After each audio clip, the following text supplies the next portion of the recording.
assistindo a aula, Victor?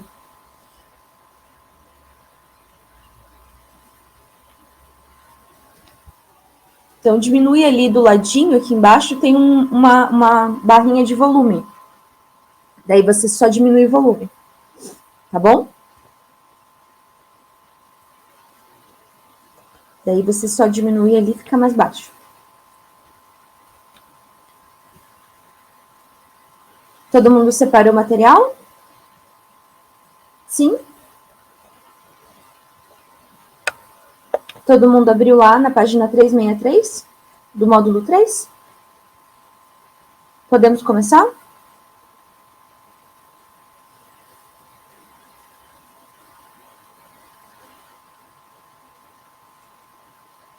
Sim, Miguel.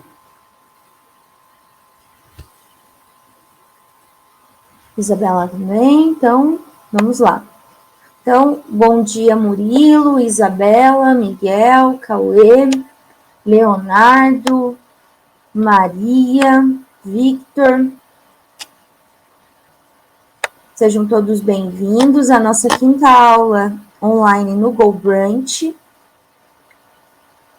Nós vamos falar um pouquinho a respeito da colonização, né, das colônias gregas, pensando um pouquinho a história das cidades-estado na Grécia, tá?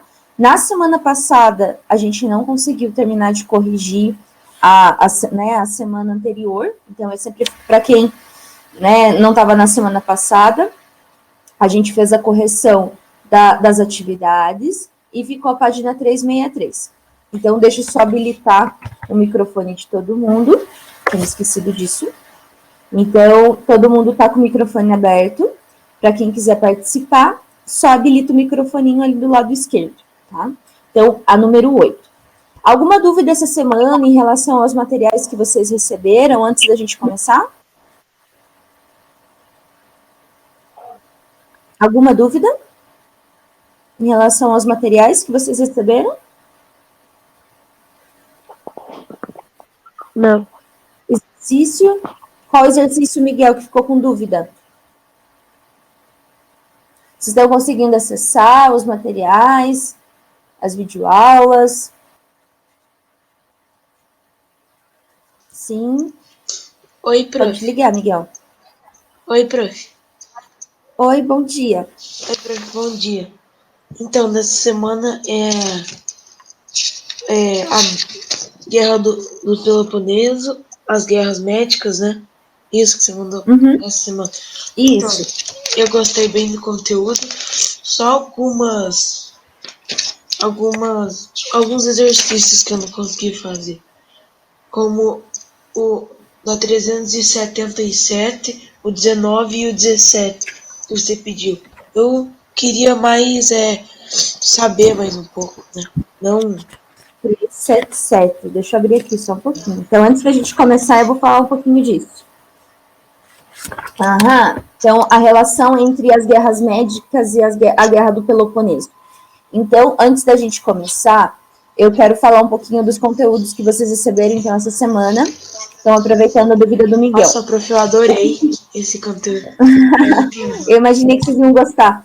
E a aula de hoje, eu mandei um vídeo para vocês assistirem sobre a expansão da Guerra do Peloponeso. Deixa eu só confirmar aqui se eu anexei o vídeo para vocês. Eu achei que vocês iam gostar bastante do videozinho que falava sobre esse conflito. Hoje mesmo, na aula 12, tem a Guerra do Peloponeso. Então, como que a gente vai percebendo essa relação? Primeira coisa, vocês viram o que são as guerras médicas? Deixa eu abrir lá, né, o microfone. Bom dia, Gabi. O que são as guerras médicas? Então, após a expansão das cidades-estado, nós temos, né, um conflito em que os gregos vão se envolver. Então, os persas, que são, né, um império que está se desenvolvendo lá no Planalto do Irã, onde atualmente é o Irã, eles vão invadir algumas cidades e vão submeter essas cidades. Quais cidades?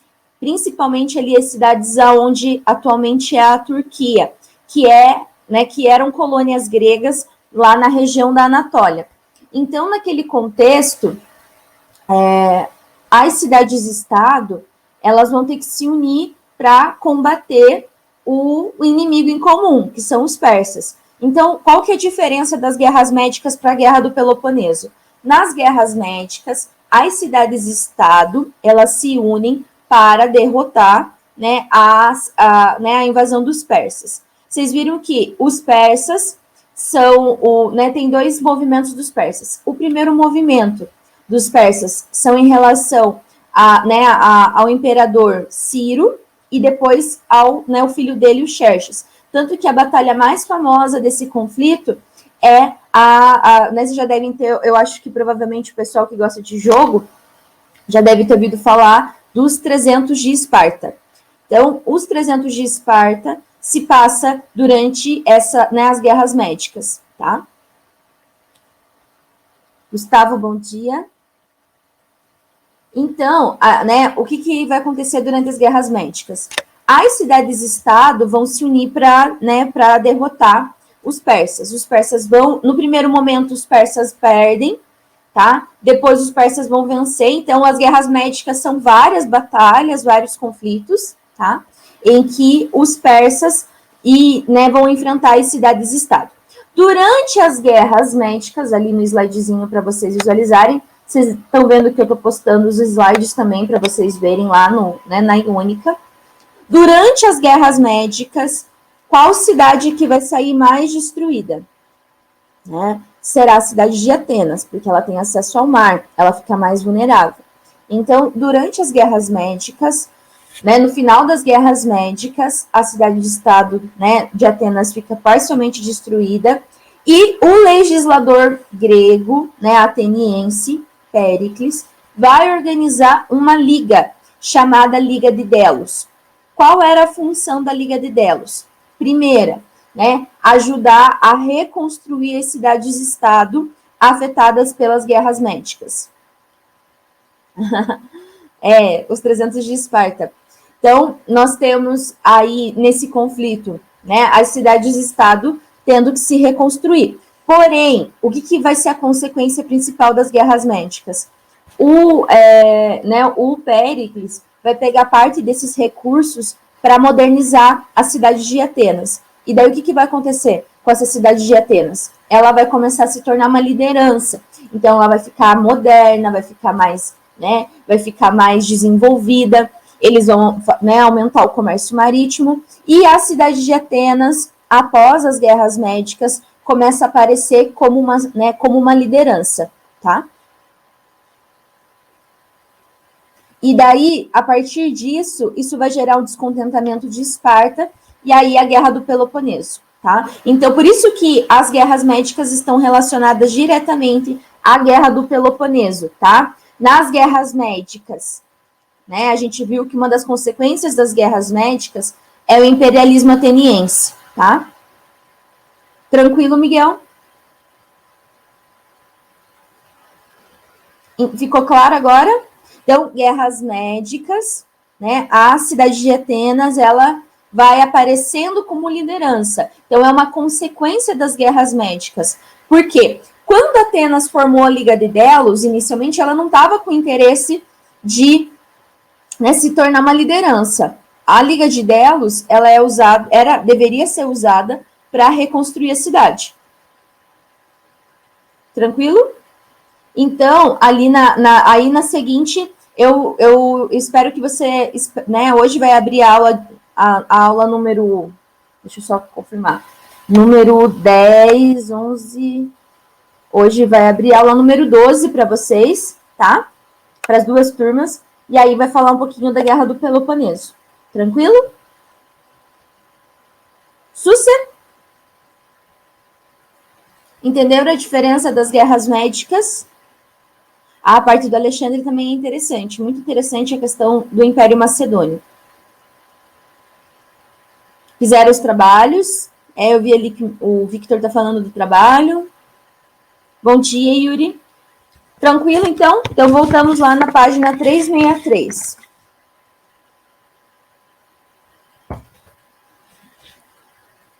Então, vamos lá. Página 363. Então, essa semana eu postei para vocês os materiais dessa aula. Ah, bom dia, Bruno. Arthur também está por aí. Acho que Arthur não tinha assistido aula ainda. Bruno Vieira. Natália. Página 363, todo mundo lá. Então, para quem chegou agora, eu estava fazendo uma discussão a respeito das guerras médicas, tá? Que é um conteúdo que vocês receberam essa semana.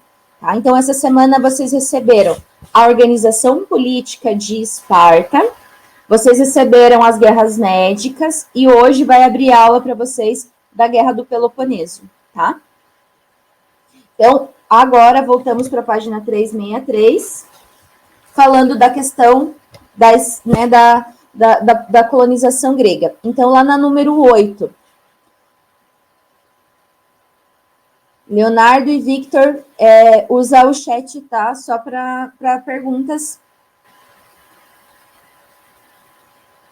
e dúvidas, beleza? Para não dispersar a galera. Então, página 363. Por que os gregos fundaram colônias a partir do século 7 a.C.? Pode ler a resposta, Miguel, por favor. Oi, prof. Quem que tá com o microfone? Oi, prof. É o Miguel. Miguel, pode ler a resposta da 8. Tá. Os gregos fundaram colônias para aumentar as quantidades de terras disponíveis para a agricultura, considerando que a Grécia era formada em 80% do seu território por montanhas. Correto. Então, vocês viram que lá na história da Grécia tem pouca terra para agricultura, tem pouca terra para colonizar. E no início da história da Grécia, aqueles pequenos proprietários que tinham terras inférteis, eles podiam ser escravizados. Então, o perigo de ser escravo, aliado à questão da geografia, fez com que os gregos buscassem outras colônias.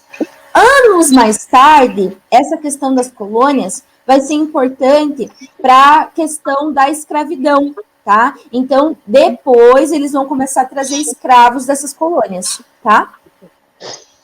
Alguma dúvida em relação ao número 8? Então, vamos lá. Quais são os fatores que levaram os gregos a colonizar outros territórios? Primeiro, aumento de população. Tá travando? Então, vamos lá. Número 8. Aumento da população. Tá certinho, tá, Miguel? Eu só vou digitar para o pessoal que disse que tá travando. Quem tá travando aí, depois dá um atualizar ali do lado, né, do Reconnect, que talvez melhore, tá? Aumento da população. Poucas terras férteis. Perigo de tornar da escravidão. Possibilidade de escravidão.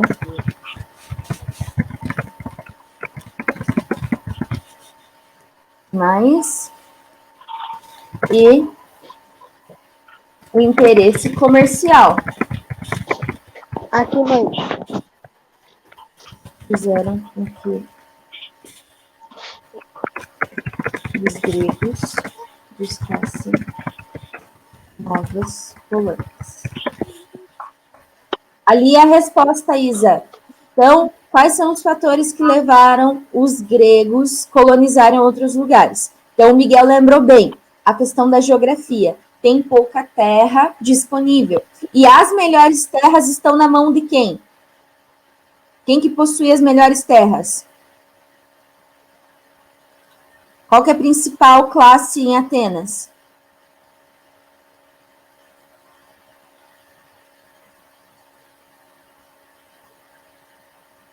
Quem que concentra a maior parte das terras? Qual que é a principal classe? Aristocratas. Aristocratas também são chamados os eupátridas. Miguel tá certo, só faltou ali a digitação, um erro de digitação. Então, vocês viram que lá em Atenas, nós temos uma classe que vai se tornando importante, porque concentra a maior parte das terras, tá? Essa classe é a classe dos eupátridas, tá? E a gente viu que o governo de Atenas é uma aristocracia. Aristocracia significa governo dos melhores. Tanto que os eupátridas eram chamados de bem-nascidos. Lembram lá? No início da história de Atenas, estavam relacionados ao poder do pater. Então, o pater era aquela liderança que controlava a genus. Então, essas genus foram crescendo, aumentando o poder do pater. O pater vai se tornar uma liderança, vai formar cidades-estado até organização da polis. Tranquilo? Alguma dúvida em relação ao número 8? Sucê. Tranquilo? Beleza. Então, número 9. Quais eram as características políticas e econômicas das colônias gregas? Como que eram as colônias gregas? Quem pode me responder? Ou digitar também, pode ficar à vontade. Lembrando que está aberto o áudio. Então, número 9. Quais eram as características políticas, econômicas e culturais das colônias gregas?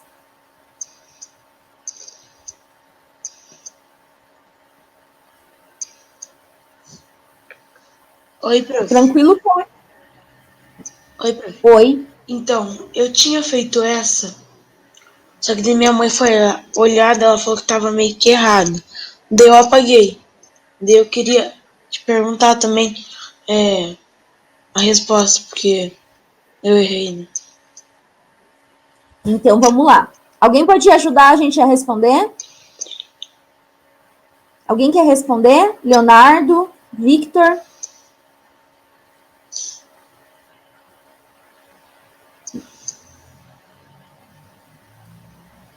Leonardo não tá com áudio?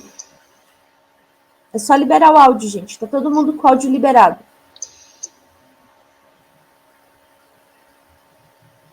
Eu tô dormindo. Então, qual é o objetivo, né? Quais são as características? Primeiro, essas colônias, elas eram independentes, tá? Então, vamos lá. Então, número 9, tá, Victor? As colônias eram independentes. Além disso, elas tinham, né, o que mantinha os laços culturais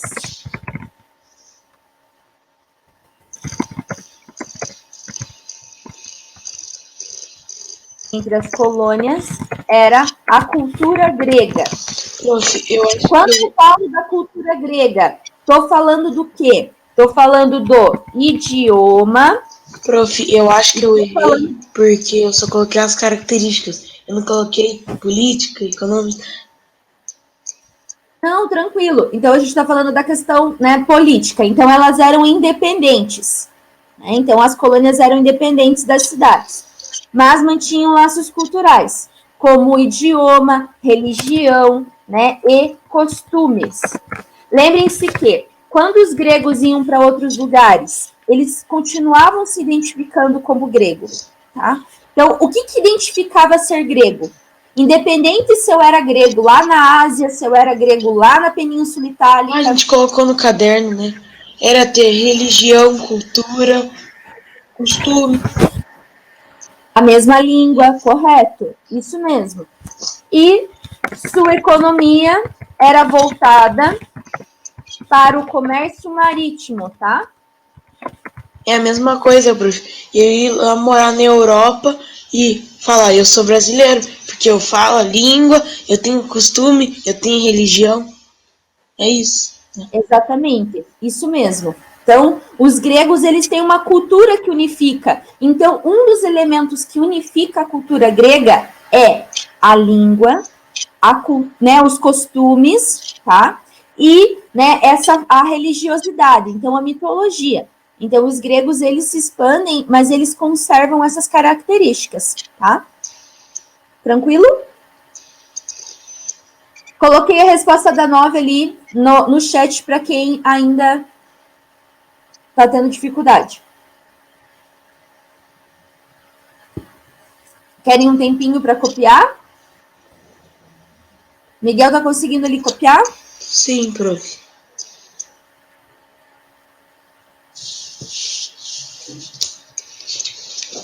Alguma dúvida, gente?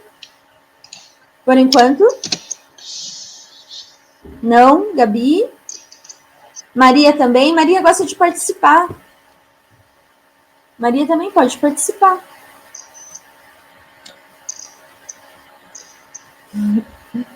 Então, vamos lá. A página 363 está concluída. Agora, esperando vocês terminarem de copiar, para quem não tinha feito essa resposta. Não tinha que Oi? fazer a 10 ali? Eu não tinha colocado a 10, né? Ah, eu não sei, porque eu fiz. Eu não lembro se você colocou. Mas pode fazer, não tem problema. Ah, tá. Dá pra gente corrigir ali, porque é bem curtinha essa, né? Então vamos corrigir. Observe o mapa da colonização grega e use seus conhecimentos de geografia. Então, é o número 10. Quais são, né? Em quais continentes os gregos fundaram colônias? Olha, prof. Onde que nós temos colônias gregas? Eu coloquei na Ásia, na Europa e na África. Correto. Então, África, Ásia e Europa. Aqui a ordem dos fatores não altera, tá? Beleza? Então, lá na África, nós temos a colônia de Cirene. Lá na Ásia, nós temos a colônia da Anatólia, né? Temos ali a cidade de Troia. E na Europa, nós temos na Península Itálica a Magna Grécia, tá? Aí, letra B. Qual foi a principal área de expansão dos antigos gregos? Por onde que os gregos se expandiram? Comércio marítimo, né? Via marítimo. Comércio marítimo através de qual espaço? Mar Egeu? Não, Mar Mediterrâneo. Sabe por que o Mar Mediterrâneo, Miguel? Por quê? Porque o Mar Mediterrâneo dá acesso a esses 3 continentes. Ah, tá, entendi. Ele dá acesso. Deixa eu só abrir aqui. Acho que não vou conseguir abrir aqui, que não vai aparecer no mapa. Acho que esse não tem mapa. Deixa eu voltar num outro slidezinho lá da colonização da Grécia, só um pouquinho.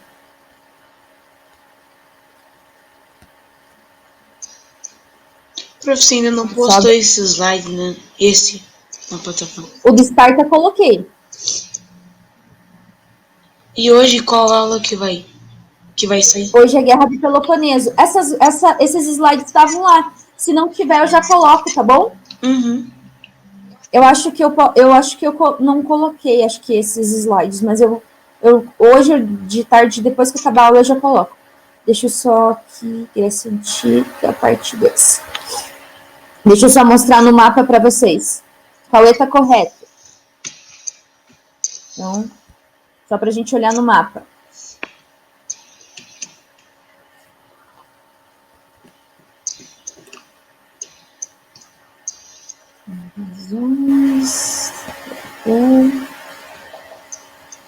Aqui, só voltar.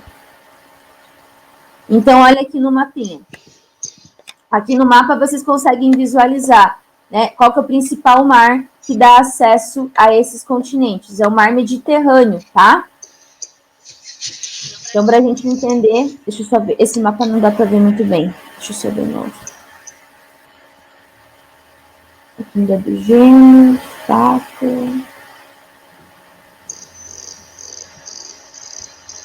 Eu queria mostrar para vocês no mapinha. Aquele mapa ali não aparece muito bem. Porque ele só vai aparecer a questão das colônias.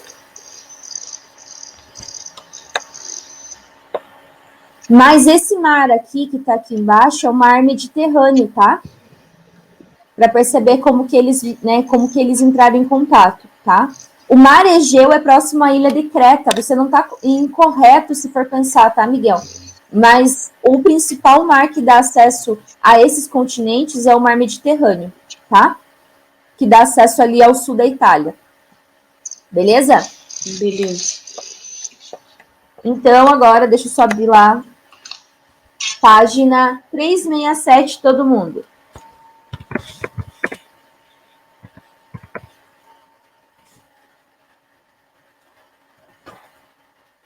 Falando um pouquinho mais sobre Atenas. Então, 367. Deixa eu só abrir aqui.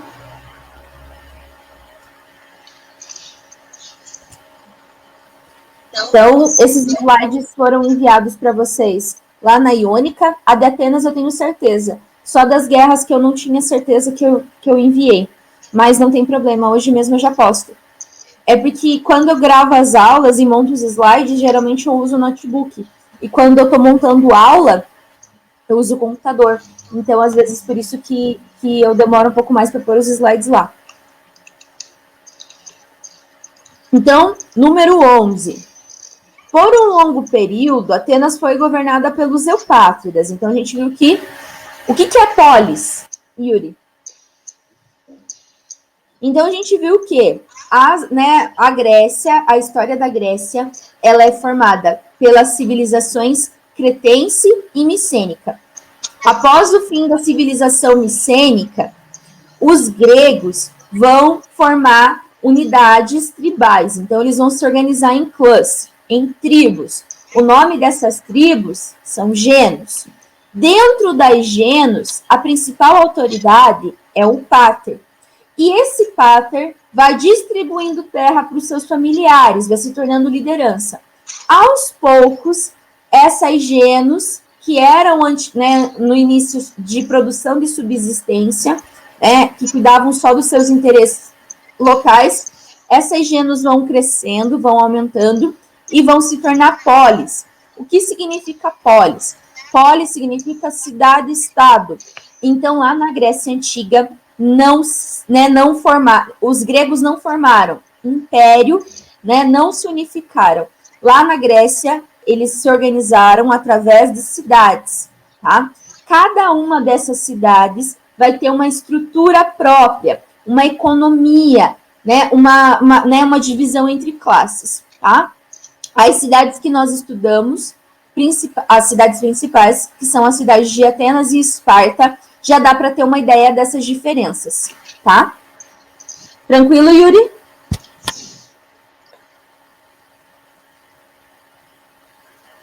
Súcia? Ficou claro? Então, lá na Grécia Antiga, a gente não tem formação de império e não é uma sociedade unificada, tá? Então, a gente viu que a história de Atenas, ela é organizada através da concentração do poder nas mãos dos eupátridas. Quem são os eupátridas? Alguém pode me responder? Da onde que surgiu essa classe dos eupátridas? Os bem-nascidos, que possuíam o quê? Principalmente, da onde que vinha esse poder?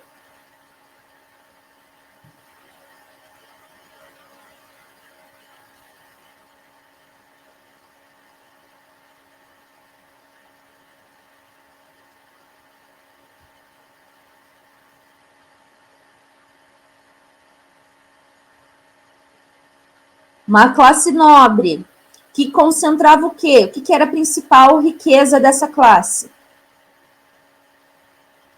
Não eram filhos dos reis, eles surgem dos paters, tá?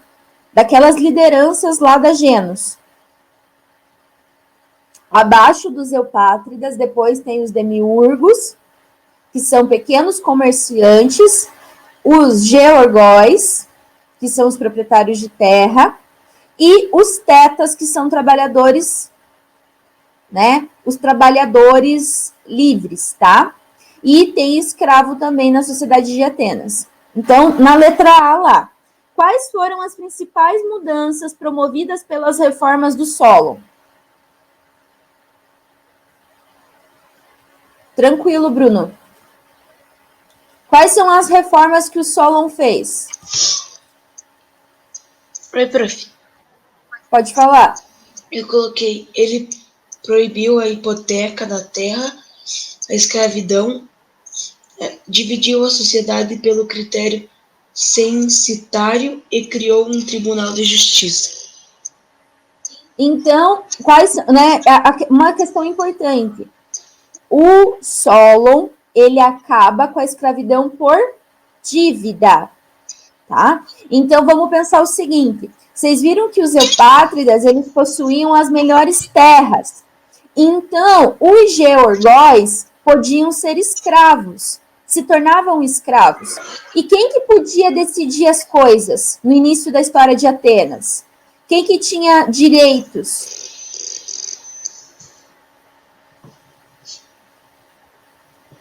Era só o da maior de classe, né?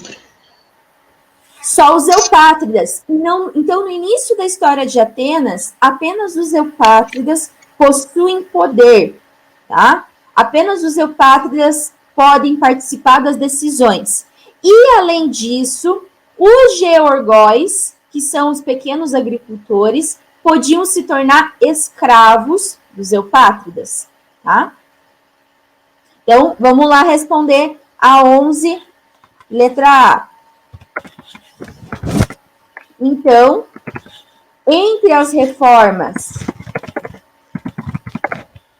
do solo está o fim da escravidão por dívida. Não está errada a sua resposta, tá? Só vou simplificar um pouquinho, Miguel, para o pessoal. Fim da escravidão por dívida e divisão da sociedade.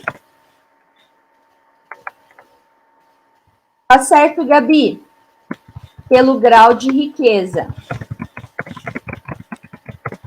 Permitindo aqueles que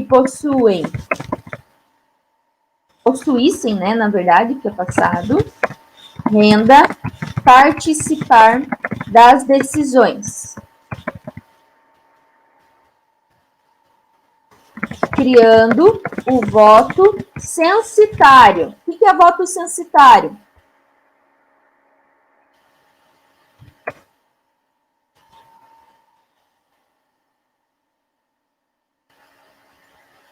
O que é voto censitário?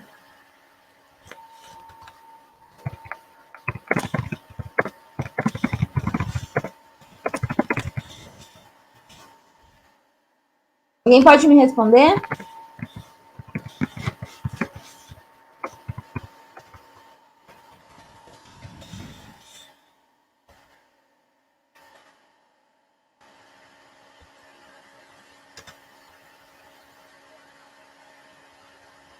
Escrevi ali. Eu vou colocar... A palavra substituído está errada só.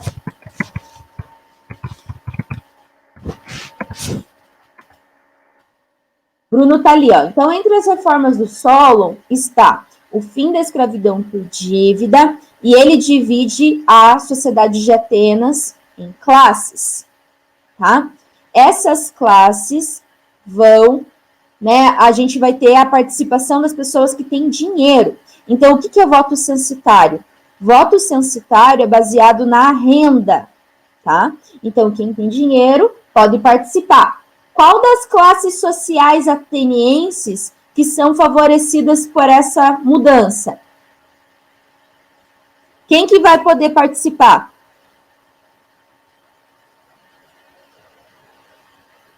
Exatamente, tem que ter dinheiro para participar. Então, nós vimos o seguinte, quais são as classes de Atenas? Então, lá no topo da pirâmide, tá os eupátridas. Depois dos eupátridas, nós temos os demiurgos. Abaixo dos demiurgos, isso é um resumo que eu mandei para vocês no caderno, tá? Então, na semana passada, vocês tinham tem um resuminho lá na Iônica para vocês copiarem para o caderno. Então, eupátridas, demiurgos. Demiurgos são comerciantes. Georgóis são pequenos agricultores. Tetas são trabalhadores livres. E escravos. No início, quem são esses escravos lá? Como que eu posso me tornar escravo em Atenas? Miguel está correto. Como que eu podia me tornar escravo em Atenas nesse começo do governo dos Eupátridas? Por dívida. Então, os georgóis tinham terras muito ruins, então eles tinham que emprestar dinheiro dos Eupátridas. Quando eles não conseguiam pagar, os Eupátridas confiscavam as suas terras, então ia concentrando mais a terra na mão dos Eupátridas e podiam escravizar esse grupo, tá? Tranquilo? Letra B. Tranquilo? Bruno conseguiu copiar?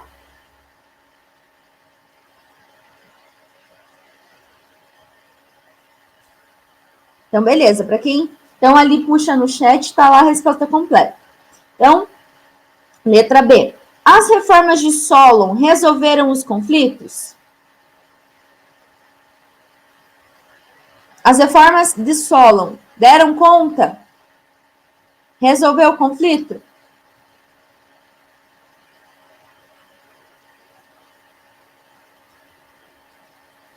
As reformas foram suficientes?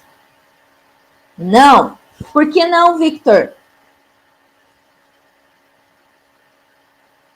Então, as reformas... Então, não. Primeira coisa. Então, Miguel, eu estou lá na questão da letra B, da número 11. Porque a maioria da população foi beneficiada.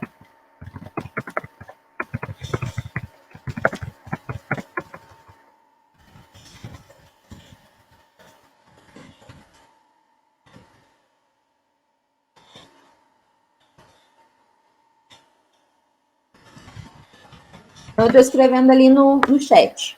Não. Por quê? A gente vai ver o seguinte. A sociedade de Atenas, ela é uma sociedade piramidal. E se ela é piramidal, quem que está lá no topo da pirâmide? Os Eupátridas. Abaixo dos Eupátridas, os demiurgos.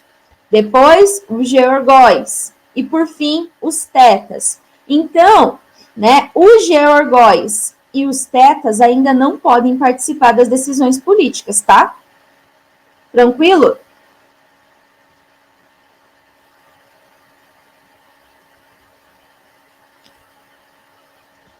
Sucê.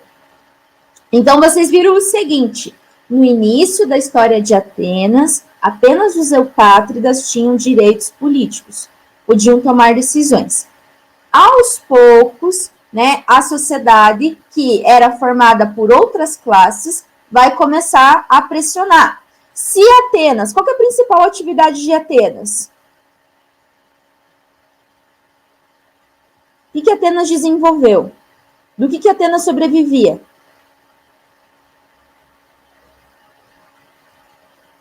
Está lá no slide.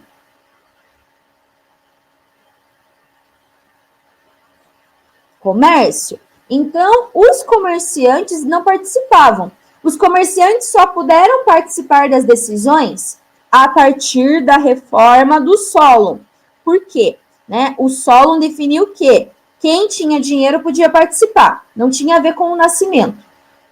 Segundo, mas essa questão das reformas do Solon não são suficientes, tá? Porque a maior parte da população ainda não podia participar. Tranquilo? Ficou claro, gente, a letra B? Sim? Dúvida? Alguma dúvida? Não? Então, número 12. O texto a seguir é parte do discurso de Péricles, reproduzido pelo Tucídides. Então, é um trechozinho que fala do Péricles. O Péricles é um dos legisladores. Então, nós temos vários legisladores gregos. Nós tivemos a criação do Solon, a gente viu que o Solon criou leis importantes. Depois nós temos o Dráco, que organiza as primeiras leis escritas da cidade de Atenas. Aí nós temos o Clístenes, que organiza a democracia. Tá? O Péricles é um dos últimos dessa sociedade ateniense tradicional. Então, por que em Atenas, um homem que não se interessava por assuntos políticos era considerado inútil? Gabi pode responder, alguma das pessoas que estão aqui. Maria, Milena.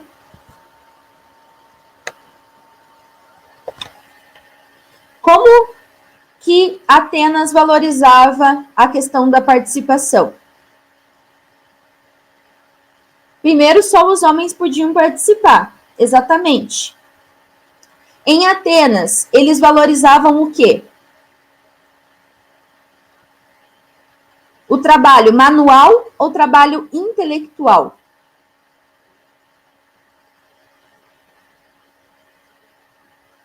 Não. Em Atenas, eles valorizavam o trabalho intelectual. Lembrem-se que os aristocratas, eles estavam pensando a polis, tá? Eles estavam lá discutindo os rumos da cidade. Tanto que, vocês viram que desde o início da história de Atenas, quem desempenhava a maior parte do trabalho eram os escravos, tá? Então, Atenas precisa da escravidão. Por quê? Se não tiver escravo para trabalhar, os aristocratas não podem ficar pensando a polis. A política é a base da sociedade, exatamente. Então, vamos responder lá. Os atenienses valorizavam o trabalho intelectual.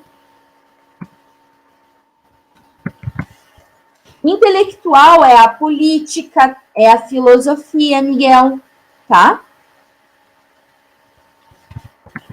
Lembre-se, eu pedi para vocês fazerem uma pesquisa da questão da educação. Como que era a educação em Atenas?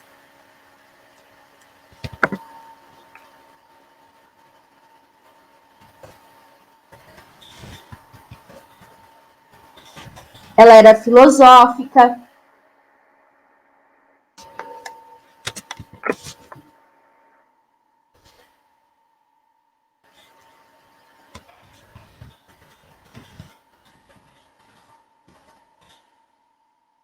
Eles valorizavam o trabalho intelectual, não o trabalho manual. Por quê?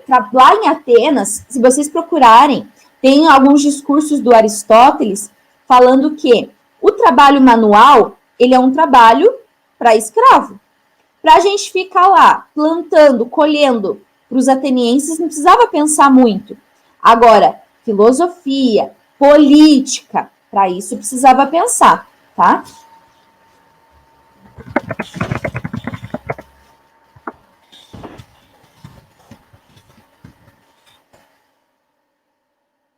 Exatamente. A deusa, qual que é a deusa protetora da cidade de Atenas? O que é, qual que é a função dela?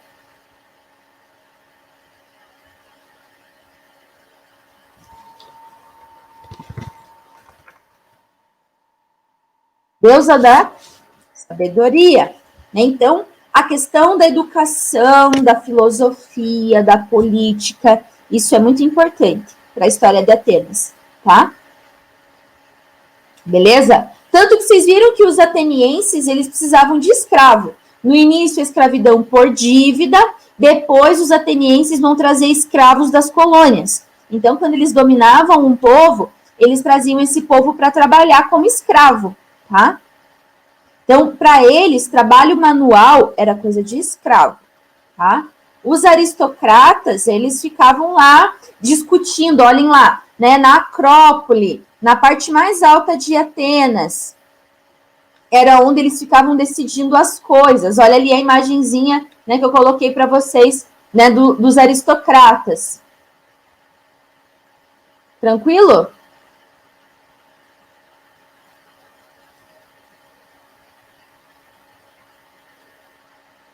Atena pode ser sem H também, tá, Vitor? Beleza? Então, agora, página 368. Alguma dúvida?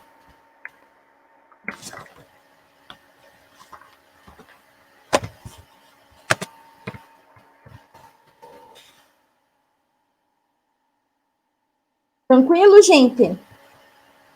Susse? Então, era para vocês fazerem uma pesquisa.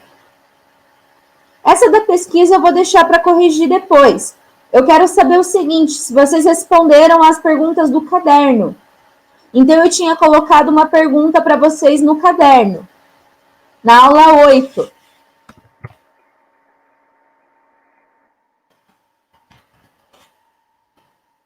Então, a pergunta era o seguinte: quem podia participar da democracia em Atenas? Porque essa aqui, a 368, é bem tranquila, porque era para vocês fazerem uma pesquisa. Todo mundo podia participar da democracia em Atenas? Então, a gente viu que o Clístenes institui a democracia. O que é a democracia? Então, primeiro, né, a gente viu que o Solon criou a Bulé, criou o Conselho dos 500. Então, qual que era a função da Bulé? Era criar leis. E o Conselho dos 500 avaliava essas leis. Então, lá para participar da Eclésia e da Bulé, que eram esses órgãos de administração, você precisava ser quem? Todo mundo participava? O que é considerado cidadão? Quem era cidadão em Atenas? Porque isso está relacionado à questão número 13 também.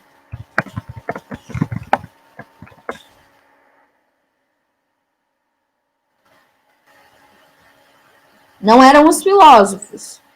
Para eu participar das decisões políticas, a partir da reforma do Clístenes, eu precisava ser quem? Quem que podia participar da democracia ateniense? Na letra A, ali tem uma relação. Na letra A da página 368. Não. Então, letra A, página... Opa.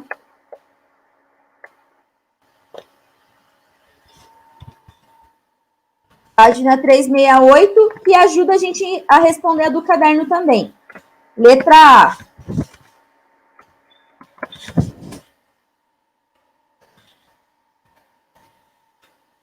Homens com mais de 18 anos, filho de pais atenienses. Ok?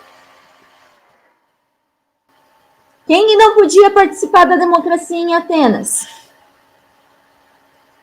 Isso significa que mulheres, estrangeiros e escravos, é óbvio, né? Não podiam participar da democracia. Então, quem podia participar da democracia em Atenas? Apenas homens com mais de 18 anos, filhos de pais atenienses.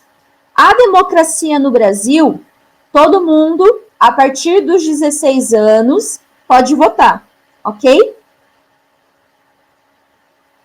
Pessoas que têm mais de 70 anos, no Brasil é todos, exatamente. A partir da Constituição de 88, todos acima dos 16 anos podem votar. Apenas os analfabetos e as pessoas com mais de 70 anos, que não é obrigatório, né? Vocês, quando tiverem 18 anos, é obrigatório. A partir dos 16 anos, podem votar. Mas lá em Atenas, na democracia, não. Tá? Na democracia ateniense, apenas homens com mais de 18 anos, filhos de pais atenienses. Tá? Tranquilo? Vou deixar a letra B ali para responder na próxima aula. E a gente está encerrando agora. Está acabando o tempo. Não, não vai poder votar. O pai e a mãe têm que ter nascido em Atenas. Ficou claro, gente? Dúvidas? Perguntas? Não? Então, eu deixei a letra B da página 368 para corrigir na próxima aula, tá bom? Então, façam as atividades. Hoje vai abrir uma aula nova para vocês, que é a Guerra do Peloponeso. Eu vou postar os slides lá para vocês verem também, tá? Um bom dia para vocês. Se cuidem. Qualquer dúvida, escrevam lá no mural. Otávio, você me mandou o seu trabalho na Iônica. Como que eu pedi o trabalho? É para mandar na Iônica o trabalho? Bom dia, Isa. Bruno. Gabi, bom dia. É para mandar o trabalho na Iônica, Otávio? Para onde que é para mandar o trabalho?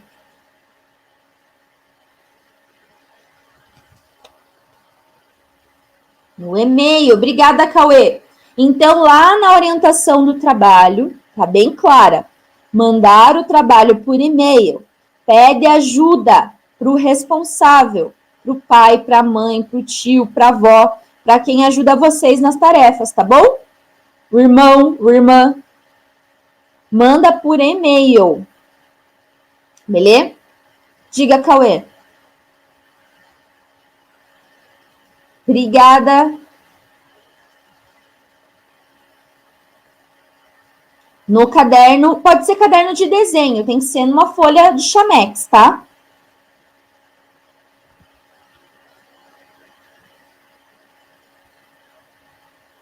Se tem folha de caderno de desenho, pode ser no caderno de desenho, Cauê.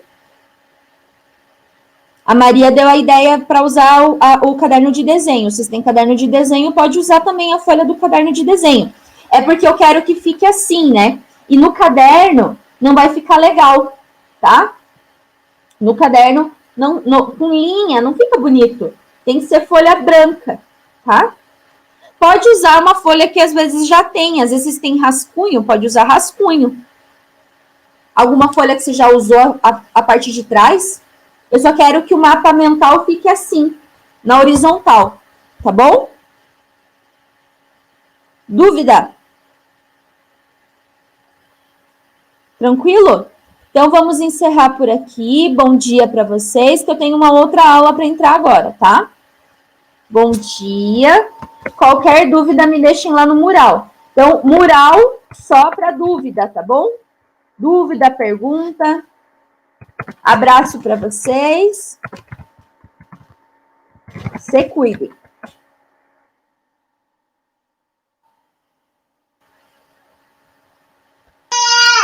Oi, gente.